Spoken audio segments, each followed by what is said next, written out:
ৰাহুল গান্ধীয়ে এই মুহূৰ্তত কংগ্ৰেছ কৰ্মীসকলৰ বাবে এটা নিৰ্দেশ জাৰি কৰিছে।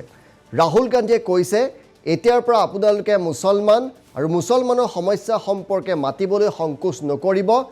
আজিৰ পৰা আমি সংখ্যালঘু শব্দ ব্যৱহাৰ নকৰোঁ। আমি কোনো ভয় সংকোচ নকৰাকৈ এতিয়াৰ পৰা মুছলমান বুলি ক'ম আৰু মুছলমানৰ হৈ আমি মাত মাতিম। এটা ডাঙৰ খবৰ আমি লৈ আহিছোঁ এই মুহূৰ্তত। এতিয়াৰ পৰা কোনো সংকোচ নকৰাকৈ মুছলমান বুলি ক'ব কংগ্ৰেছে। আগতে সংখ্যালঘু বুলি কৈছিল, এতিয়া সংখ্যালঘুৰ পৰিৱৰ্তে মুছলমান শব্দ প্ৰয়োগৰ নিৰ্দেশ দিলে ৰাহুল গান্ধীয়ে। মুছলমানৰ সমস্যা নিসংকোচে উপস্থাপন কৰিবলৈ ৰাহুল গান্ধীয়ে নিৰ্দেশ দিছে।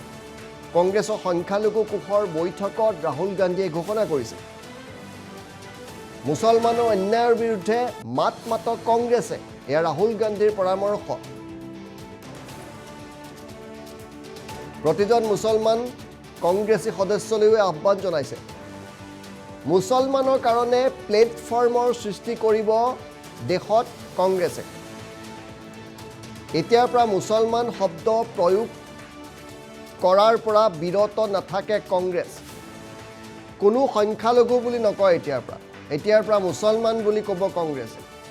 নিসংকোচে, কোনো সংকোচ নকৰাকৈ মুছলমানৰ হৈ মাত মাতিব কংগ্ৰেছে। আৰু ৰাহুল গান্ধীয়ে দলীয় কৰ্মীসকলক স্পষ্ট কৰি দিছে, সংখ্যালঘু বুলি আপোনালোকে নক'ব, আপোনালোকে এতিয়াৰ পৰা মুছলমান বুলি কওক, নিসংকোচে কওক। নিউজ ৰুমলৈ গৈছোঁ, নিতুমণি আছে আমাৰ সৈতে। ইয়াকে লৈ ৰাষ্ট্ৰীয় ৰাজনীতিত এক প্ৰকাৰ খলকনিৰ সৃষ্টি হৈছে। নিতু, আপোনাৰ কাষলৈ আহিছোঁ।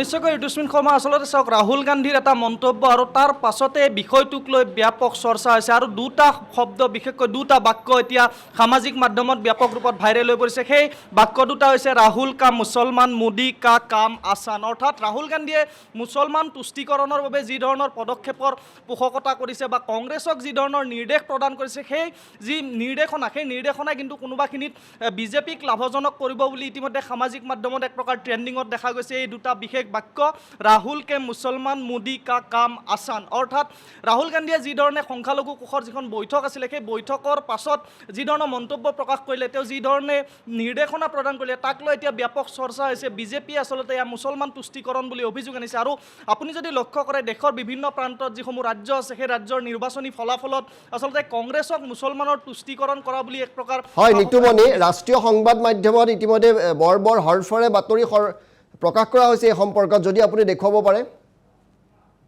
ৰাষ্ট্ৰীয় সংবাদ মাধ্যমত যি বাতৰি প্ৰকাশ হৈছে, মই সেই কিছু তথ্য দি ল'ব বিচাৰিছোঁ, কিয়নো এই যি সংবাদপত্ৰ, এই সংবাদপত্ৰত উল্লেখ কৰা হৈছে Rahul Gandhi pushes Congress to use Muslim term without hesitation. অৰ্থাৎ কোনো সংকোচ নোহোৱাকৈ ৰাহুল গান্ধীয়ে উল্লেখ কৰিছে যে সংকোচ নোহোৱাকৈ যি সংখ্যালঘু আছে, সেই সংখ্যালঘুৰ পৰিৱৰ্তে এতিয়াৰে পৰা সকলোকে মুছলমান হিচাপত তেওঁলোকে উল্লেখ কৰিব লাগে। আৰু মুছলমানৰ বাবে আচলতে কংগ্ৰেছে যিসমূহ পদক্ষেপ ল'ব লাগে, সেই পদক্ষেপ পূৰ্বতকৈ আৰু অধিক ক্ষিপ্ৰতৰ হ'ব আৰু বিভিন্ন ধৰণৰ প্লেটফৰ্ম ইউজ কৰিব বুলি তেওঁলোকে ক্ৰিয়েট কৰিব বুলি উল্লেখ কৰিছে। আৰু এই যি ৰাষ্ট্ৰীয় সংবাদ মাধ্যম, কেৱল এটাই নহয়, কেইবাটাও সংবাদ মাধ্যম আছে। ৰাহুল গান্ধী নে মুছলিম নেতাওক দে দিয়া বহুত বড়া সন্দেশ।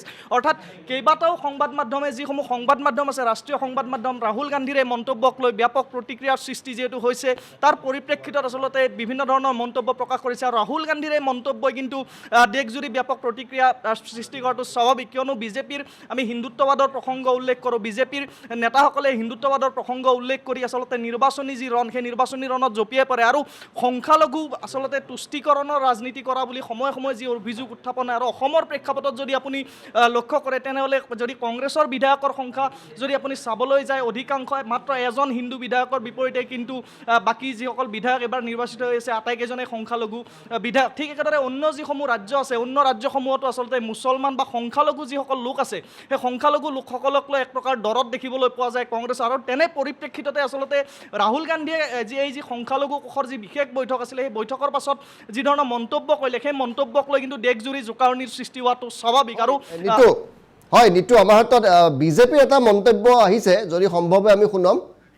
হয়, আপুনি লাইনত থাকিব। বিজেপিয়ে ইয়াক লৈ প্ৰতিক্ৰিয়া ব্যক্ত কৰিছে, আমি মন্তব্য শুনাইছোঁ। ऐसा लगता है कि राहुल गांधी जी और कांग्रेस पार्टी का इतिहास अगर देखिए तो कांग्रेस पार्टी ने मुस्लिम को एक किनारे में खड़ा कर दिया है। ना उसका कोई उत्थान किया है, तुष्टीकरण के नाम पे कुछ जीरो कुछ भी उत्थान नहीं हुआ है। उनको गुर्बत के अंधेरे में छोड़कर अपने लोगों ने राजनीति चमकाई है और ऐसे में आज फिर उनको ऐसा लगता है कि वह मुस्लिम समाज के लोगों को गुमराह करे, उनको कहीं न कहीं उनके करे और इस तरह के इरादे जो उनके नापाक इरादे हैं वो इसीलिए है कि उनको वोट बैंक की तरह इस्तेमाल करना है।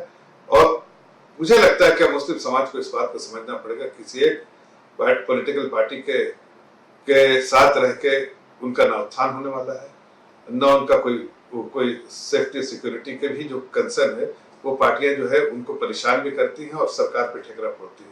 मुझे लगता है कांग्रेस पार्टी के साथ मुस्लिम समाज को बराबर के लिए अलविदा कहना चाहिए और जैसे जो पार्टी है जैसे भारतीय जनता पार्टी और भी दीगर पार्टियां उनके साथ समन्वय बना के अपने हितों की रक्षा करते हुए और अपने एक वोट की सही जो वोट की राजनीति होती है कि अपने वोट এই মুহূৰ্তৰ ডাঙৰ খবৰ কোনো সংকোচ নকৰাকৈ এতিয়াৰ পৰা মুছলমান বুলি ক'ব কংগ্ৰেছে কোনো সংকোচ নকৰে সংখ্যালঘু শব্দৰ পৰিৱৰ্তে মুছলমান শব্দ প্ৰয়োগ কৰাৰ নিৰ্দেশ দিলে ৰাহুল গান্ধীয়ে দলীয় কৰ্মীসকলক মুছলমানৰ সমস্যা নিসংকোচে এতিয়াৰ পৰা মাত মাতি যাব কংগ্ৰেছ কৰ্মীয়ে ৰাহুল গান্ধীৰ নিৰ্দেশ সংখ্যালঘু কোষৰ বৈঠকত আহ্বান জনাইছে আপোনালোকে কোনো সংকোচ নকৰিব মুছলমানক এখন প্লেটফৰ্ম দিব কংগ্ৰেছে মুছলমানৰ অন্যায়ৰ বিৰুদ্ধে মাত মাতিব কংগ্ৰেছে